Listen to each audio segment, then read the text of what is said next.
Welcome to Wayne's Old Time Radio Page channel. I'm Wayne, your host. These programs are brought to you by support of our listeners. You can give your support at Patreon or PayPal, either one. There's clickable links in the description below.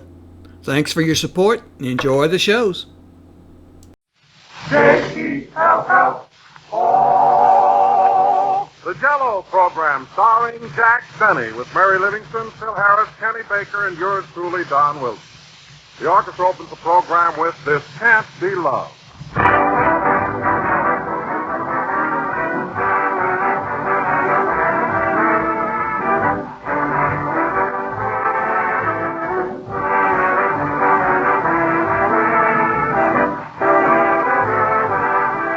The other night, some friends of mine were arguing as to whether first impressions or last impressions were the more important. Well, I say last impressions, at least when it comes to mealtime. For I think it's the dessert you're most likely to remember. And if that dessert is Jello, believe me, the memory is a mighty pleasant one. For Jello is so temptingly good to look at and so deliciously good to eat. Those 6 glowing colors are cheerful and gay. And those 6 delicious flavors are filled with extra rich fruit goodness. Strawberry, raspberry, cherry, orange, lemon, and lime. Every one tastes as inviting as the real ripe fruit itself. That's why everybody enjoys Jello. That's why it's America's favorite gelatin dessert. So remember, look for the big red letters on the box. They spell Jello, and Jello spells a treat.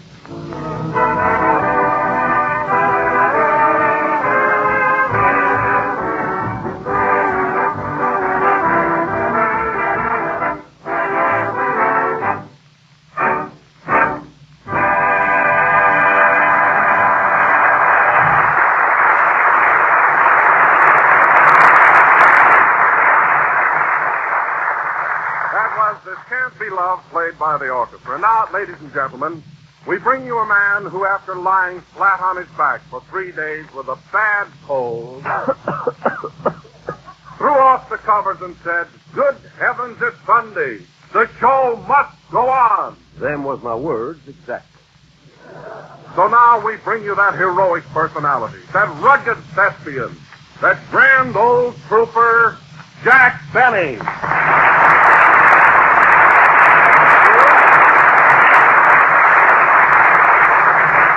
Thank you. Jello again. This is Jack Benny, that red-nosed flugy with a sniff.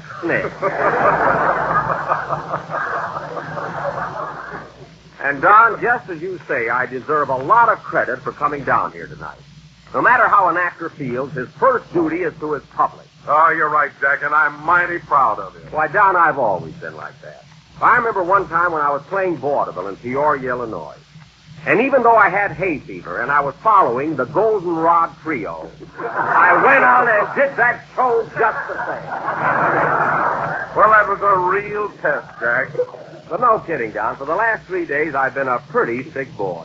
And if it hadn't been for my physician, Dr. Jerome Schmink, I doubt that I'd be here today. Dr. Schmink? Why, Jack, I know him, but he's not a physician. He's a chiropodist. A chiropodist? Yes. Oh, well, that explains it. Explains? Why? Well, the minute he came into my room, he said, "Open your mouth, say ah, and take off your shoes." Now I understand. Well, how was he, Jack? Did he take good care of your cold? Well, Don, my cold isn't completely cured, but my corns feel wonderful. Anyway, I should have known he was a foot doctor. When he went to take my pulse, he had his watch in one hand and my ankle in the other. Well, I guess we all make mistakes. Hello, hero. How's the brave little soldier tonight? Well, I wouldn't joke about it, Phil. My illness was much more serious than you think. It was, huh? Yes. My doctor told me that if my cold was one germ worse, I'd have found out if angels have dirty faces. You mean you'd have found out if the devil was a sissy? Listen, Phil, if you were as sick as I was, you wouldn't be clowning about it tonight, believe me. Well, I know you were sick. I came to visit you, didn't I? Sure you did. You knew I had a cold, so you figured I'd have a bottle of whiskey around.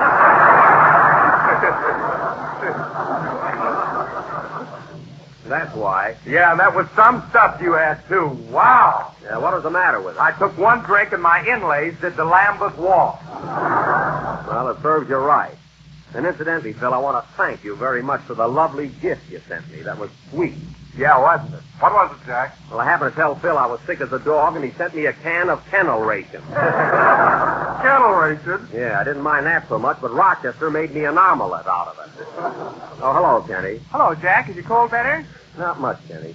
But as weak as I was today, I jumped out of bed, grabbed a taxicab, and rushed down here to the studio. And why did I do it? I don't know. Is it because you're a ham? No, and don't be so fresh. And another thing, Kenny, at least you could have come to see me while I was sick. Yeah, Kenny, you should have gone there just for laughs. What laugh? Now, Phil. When I went up to see Jack, he was wearing a nightgown. A nightgown? Well, certainly I was wearing a nightgown. It creeps up around my neck where my cold is and keeps me warm.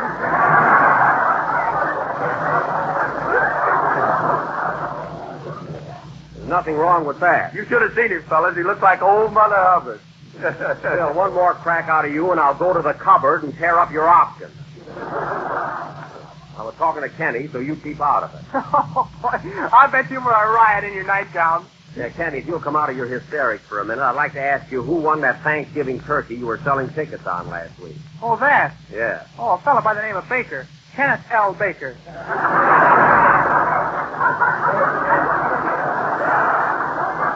Oh, I see. Just a racket, huh? You sold me a ticket and chipped me out of 50 cents. You know what that means? Yes, Barnum was right. Tomorrow, when you get your check, think of Barnum. You know, Kenny, I'm really surprised you, of all people. Oh, hello, Mary. Hello, Jack. How do you feel?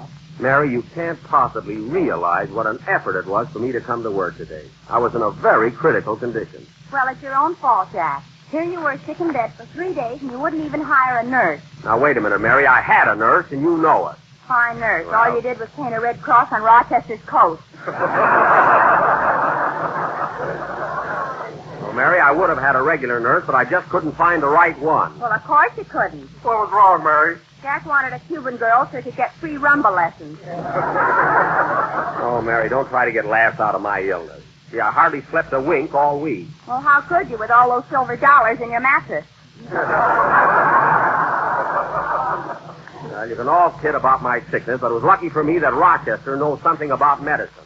He was the only one who thought of putting a mustard plaster on my chest. Is it still there? Yes. Say, Jack, did he save your chest before he put the plaster on? No, he didn't. Why? Oh, brother, I hope I'm there for the unveiling.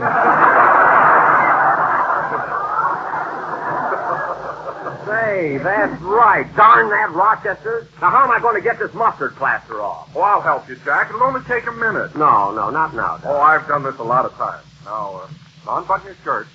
Well, okay. It may hurt a little, Jack. Oh, go ahead, Don. I can take it. You're dealing with a he-man. He-Man. Hey, Mary, you want to hear something? What? When I went over to see Jack, he was wearing a nightgown. I know. He borrowed it from me. Now, Mary, you promised you wouldn't say a word about it. No kidding, Mary. Was that really your nightgown? Now, listen. Sure. Didn't you see the letters ML on it? Mary Livingston. Well, I'll be darned. Jack told me that stood for men's lingerie. Oh, keep quiet, you two. I want to get this mustard plaster off. Go ahead, Don. Okay. Now, steady, Jack. Yeah. Steady. Ooh, gee. Ow! Ooh. Take it easy, Don. Gee, this is more fun than Ocean Park. Wait a minute, Don. Better not monkey with it. Say, Jack, let me try it. I can do it so you won't even feel it. Oh, no, you don't, Phil. Come on, Jack. Now, it's not going to hurt a bit. Come in. Well, all right, Phil. But if I feel one... Now, there you are. It didn't hurt a bit. Didn't hurt? Why, you idiot, you might have killed me. You better sing, Kenny. Go ahead. Okay. Oh, look at me. There isn't a hair on my chest. The tattooed lady is gone, too. It is? Darn you, Harris. All have to be redecorated.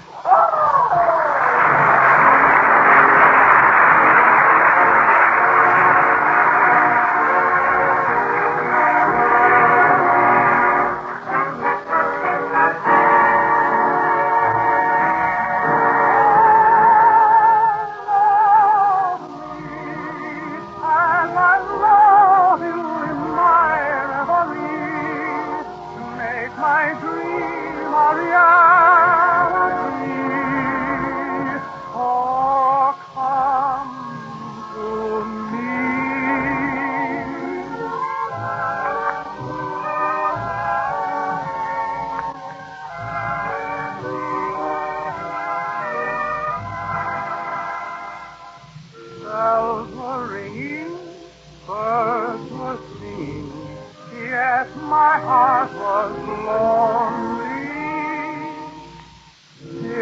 I found you were so near me in my reverie.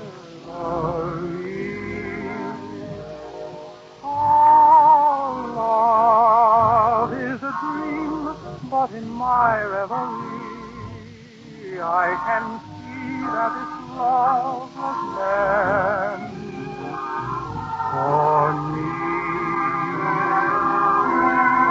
Only a poor fool, never schooled in a whirlpool of romance, could be so cruel as you are to me.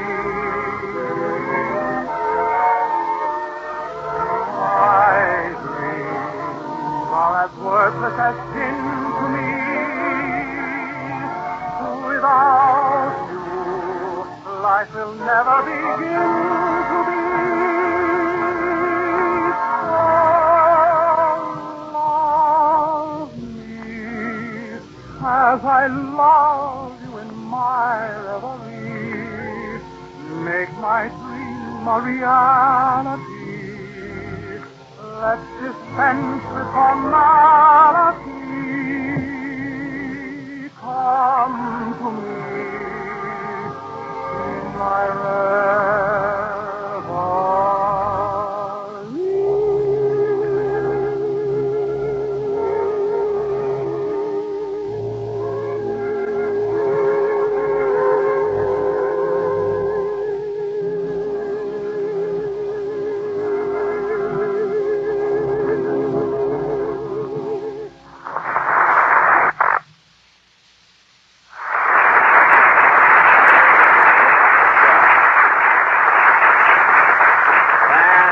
Was My Reverie, sung by Kenny Baker. And now, ladies and gentlemen, my chest still hurts. Darn you, Phil. And now, ladies and gentlemen, before introducing our play, I would like to announce that next Sunday night we are going to do our broadcast from Radio City, New York. And the whole gang of us are going to be there. Aren't we, fellas? We are. I don't know about you. Oh, I'll be there. Gee, it's going to be nice to see New York again. Jack, if you've got such a bad cold, what are you going to New York for? I understand they're having pretty bad snowstorms back there. Makes no difference, Don. I've got to be there next week. Well, what's all the rush about? What's so important? There's a sale at Macy's. That's not the only reason I'm going. I've got an appointment with a big New York producer. You know, fellas, the Shakespearean cycle is on again in New York. And, no, really, and this producer, he wants me to appear in Romeo and Juliet. Romeo and Juliet? Yes. You couldn't be a flower pot on the balcony. Well, Phil, whether you like it or not, that's the play I'll probably do on Broadway. And I'm quite positive I'm going to be Romeo. It's my nightgown. You could be Juliet. All right. You wait till next week. You'll see. And now, folks. Oh, boy, New York. Say, I haven't been there in 2 years. 2 years, huh? Yeah. Say, I bet the Empire State Building is wearing long pants now. Yes, Kenny, and the Chrysler Building just had pups. And now, folks. I don't know anything about pups, but I do know that men, women, and children are crazy about Jello. It's tempting, economical, and easy to make. So look for the big red letters on the box. Don, that's positively amazing. When you started out, I didn't even suspect that you were going to talk about Jello. You didn't? I did. Well, it just goes to show you. But what, I don't know. And now, folks, we must go on with our play. This being the climax of the football season, tonight we will bring you our annual drama of the Gridiron, entitled Hold That Line. Or One Moment, please.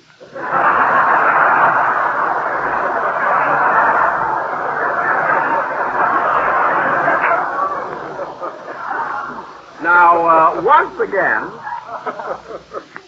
again, I will play the part of Flash Benny, the famous football coach.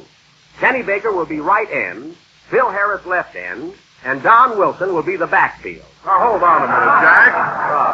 Hold on, Jack. When the whistle blows, the backfield has to spread out. Well, you've been doing all right up to now.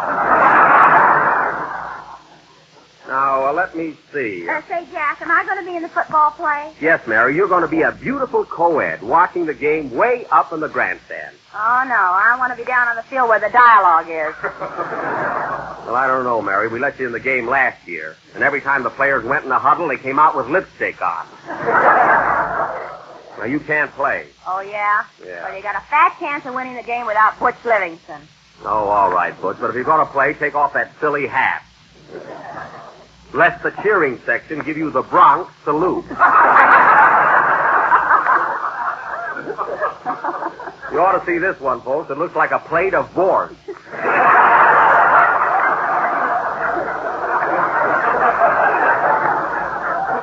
It's even got 2 potatoes in it.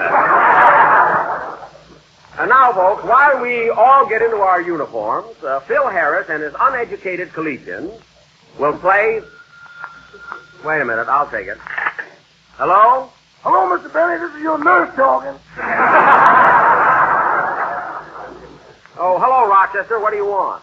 Well, I was a little worried, so I thought I'd call and see how you're feeling. Well, that's very thoughtful, Rochester. I'm feeling fine. You are? My.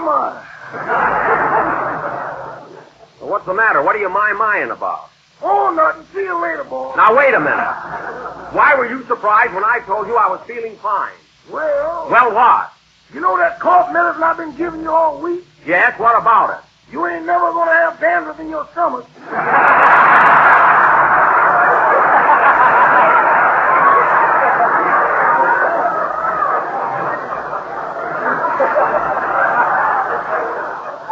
Good heavens, Rochester, did you give me that hair tonic? I told you 1,000 times to read the label. I told you 1,000 times I can't read. Well, you should get glasses. That ain't going to help any.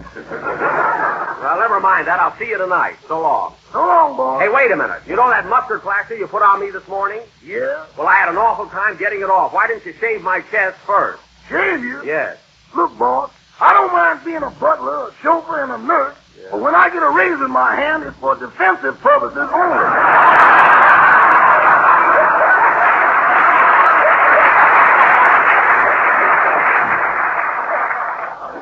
All right, I'll take this up with you tonight. Goodbye.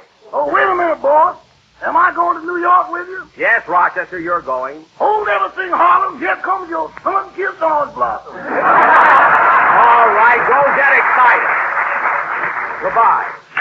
How do you like that, fella? Isn't that awful? I've been drinking hair tonic all week. Well, that won't hurt you. Look at my guitar player. He's the picture of health. Yes, but if you ever take that stool out from under him, watch out. Go ahead and play, Phil. We've got a long sketch to do.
was girlfriend of the whirling dervish, played by a boyfriend of anyone who's got a girlfriend.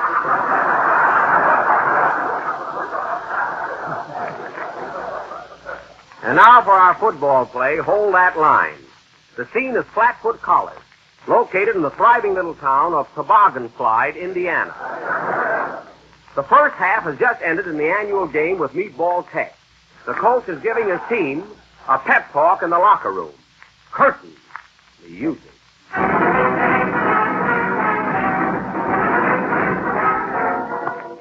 Now listen, men. In this last half, we got to get in there and fight. Don't be discouraged. Why, that other team are a bunch of spineless jellyfish. Why, they're yellow.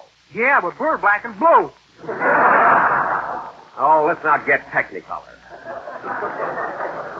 Now listen, men. We've never won a game for Meatball Tech, but today it's a cinch. What do you mean a cinch? The score is 65-0 in their face. Well, we're still young, aren't we? Now we can win this game if you guys will put a little pep into it. Especially you, Harris. In the second quarter, you had a marvelous chance for a touchdown, and you stopped right in the middle of the play to comb your hair. What was the idea? Well, I want to look good in the newsreel. Oh, you do, eh? And incidentally, I hate show-off. The next time you get the ball, run with it. Don't truck on down. Well, I got rhythm. Never mind. And you, Wilson. Oh, I'm sorry about that one fumble, Coach. One fumble. I thought you were playing drop the handkerchief.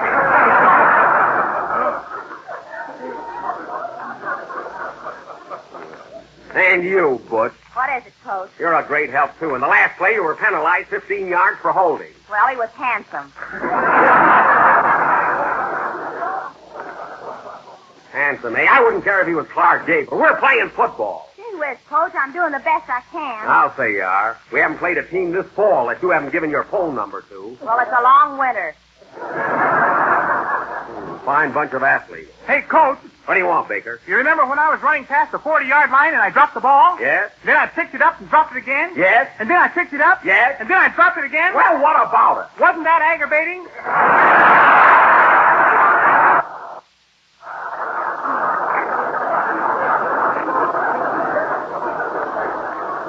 It certainly was. And incidentally, Baker, what's the idea of playing football in a sailor suit? I thought it might rain. Oh. Well, I'm not taking any chances in the second half. I'm going in the game myself. Okay, man, now let's get out in the field and give them a real game. Wait a minute. Come in. Telegram for Jack Benny. Take it, Butch. Okay. Maybe it's an offer to play Notre Dame. Oh, Jack, this wire's from New York. It's from the Acme Hotel on 14th Street. 14th Street, huh? What does it say? It says, can offer you excellent accommodations during your stay in New York. Rate $6 a week. Staff on every floor. Just follow the arrow.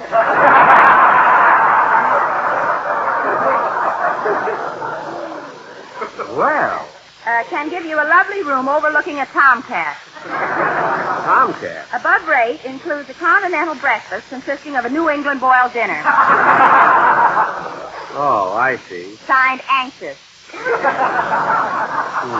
That sounds attractive. $6 a week, but it's really too far from everything. You know? Hey, Coach, what about the football game? That's right. Now remember, men, let's get out in that field and fight.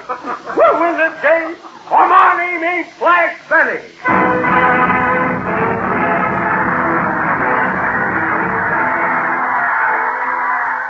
Here we are, folks. The score is 65-0, and the second half is about to begin. Meatball is already on the field, and here comes Flash Benny and his Flatfoot team. Flatfoot is going to kick off the meatball, and the crowd is on pins and needles. Don't they have seats here? Shut up. And there's the whistle. They're lining up. Flash Benny is about to kick off. On your toes, men. He's running toward the ball, and there's the kick.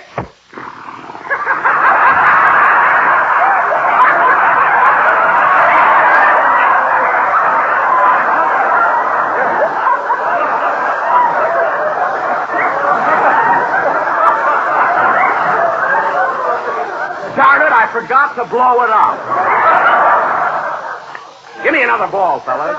Here's the watermelon, Coach. I don't want that. We haven't used a watermelon since we played Alabama. Hey, Wilson, give me that ball you've got. Oh, no, it's mine, and I want to kick it.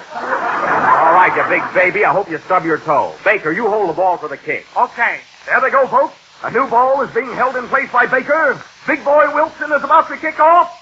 And here comes the kick. Wow, what a kick. Gee, that ball looks awfully big. That's me. Kenny, come down here. Wilson missed the ball and kicked Baker. Meatball receives Baker on their own 40-yard line. That's your ball, Wilson. What's this? It's a fumble, and Flatfoot recovers the ball. Take it away, Fields. All right, fellas, we got the ball. Now, here's our chance to pay off the mortgage and get our dean back from the finance company. Let him stay there. That's a fine spirit. Now, listen, Wilson.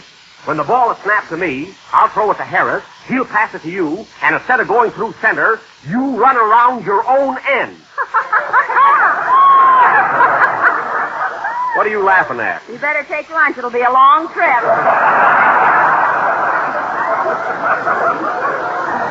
Never mind that. We'll try this play for a touchdown. Now get in there, Harris, and give those signals. I'm sorry, Coach. I forgot them. Forgot the signals? So did I. Fine thing. What do we do now? Let's change partners and dance. No, that won't do. I know. I'll call the signals myself. Come on, men. This is our one big chance. They come out of the huddle. They're lining up now. Flash Benny is at quarter. All right, men. Signals. One for the money, two for the show. I'll take the ball, and away we go. I got it. Benny has the ball. He passes it to Wilson. Wilson fumbles it, and Benny recovers, and there goes Benny down the field. What a burst of speed. Look at him. Wow. Oh, my chest. Wow, can that boy run? Look at him go. 20 yards, 30 yards, 40 yards. And here comes Seabiscuit. They're turning for home. Big Seabiscuit split by a nose. Warren through second by a length and a half. And here comes Benny on the outside. They're in the stretch. It's going to be a driving finish, folks. Seabiscuit and Benny are neck and neck. They're nose to nose. Benny sticks out his tongue, but it doesn't help. And here comes a white horse on the outside. Hi-ho, Summer! Oh, what excitement! And here's the finish, folks. It's the Lone Ranger first by a length and a half. The Giant second. Benny third. And Louis the 14th. Ah, what a game, folks. What a program. What a waste of time. You said it, play, Bill.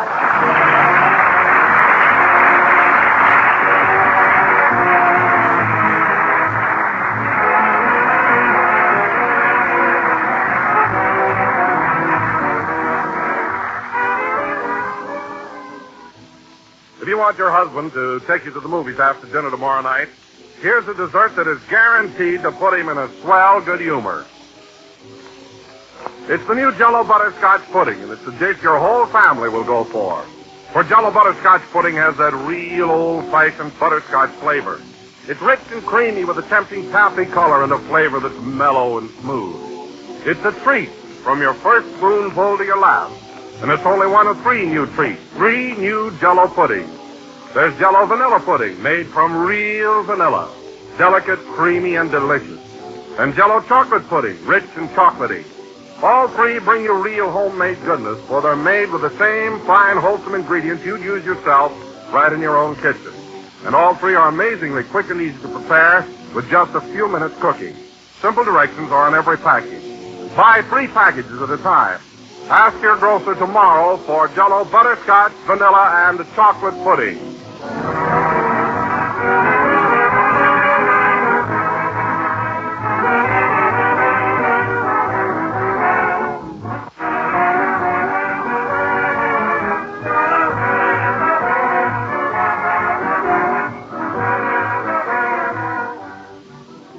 The last number of the 9th program in the new Jello series, and we'll be with you again next Sunday night at the same time, broadcasting from Radio City, New York. Say, Jack, you better buy some galoshes. You better buy some galoshes. You know it's snowing in New York. Oh, I won't need them. I'll have Rochester carry me piggyback. Good night, folks.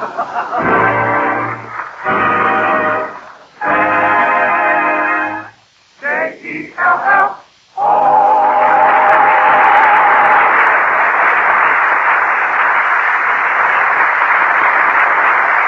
This Can't Be Loved is from the boys from Syracuse. Kenny Baker appears on the Jello program through courtesy of Mervyn LeRoy Productions. This is the National Broadcasting Company.